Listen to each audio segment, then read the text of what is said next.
Have you ever felt rage so intense that it brings you to tears? Here are some of the most breathtaking paintings of tears and crying from art history. Number one has to be The Fallen Angel by Alexandre Cabanel, painted in 1847. Cabanel depicts a brooding angel cast out of heaven after a failed rebellion against God. Everything about the angel's strained posture, tense muscles, and tightly clasped hands conveys anger and frustration. Even his red hair that billows in the wind seems animated with fury. With his right arm, he attempts to shield his face in shame, directing our attention to the painting's most affecting detail: a single tear that falls from each of his fiery red eyes. These are tears of humiliation, rejection, and rage. His intensely arched eyebrows that descend menacingly upon his eyes accentuate his wrath and suggest that an act of revenge is imminent. Number two, The Massacre of the Innocents by Giotto di Bondone. These are the earliest known painted tears in Western art, and they were painted by Giotto di Bondone in around 1305 on the interior walls of the Scrovegni Chapel in Padua. In this fresco, we see thin, delicate streaks of pigment rolling down the cheeks of anguished mothers. What I love about Giotto's tears is that they are so thin and delicate that they almost resemble streaks of paint that have mistakenly run free before drying, as if to suggest that the very emotions that we see are actually pouring out from the painted figures themselves. Sometimes referred to as the father of Renaissance art, Giotto was one of the very first artists to infuse his figures with raw human emotion, a stark contrast to the rather impartial, icon-like figures typical of medieval art.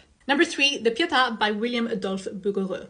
This one really breaks my heart. In this painting, we see the Virgin Mary cradling the limp body of her dead son, his skin pale with the pallor of death. She and Christ are surrounded by a host of mourning angels. Yet her eyes and tears convey more grief than all the swooning angels combined, conveying not only sorrow, but also palpable rage. This is so much more than a traditional Pietà. It's a raw, visceral depiction of one of the most devastating and incomprehensible losses a person can endure. Just a year before creating this piece, Bouguereau lost his own 16-year-old son, George, to a sudden illness. His grief no doubt influenced this deeply personal and cathartic artistic exploration of heartbreak. And number four, The Descent from the Cross by Roger van der Weyden. The Flemish artist Roger van der Weyden is known for his incredible skill in rendering texture, dimension, and light. In this painting, 9 figures, including the Virgin Mary and Mary Magdalene, mourn the crucified Christ as Joseph of Arimathea and Nicodemus lower his body from the cross. 3-dimensional liquid droplets pool in most of the figures' eyes and run down their cheeks. These tears are heavy and substantial, thus accentuating the pathos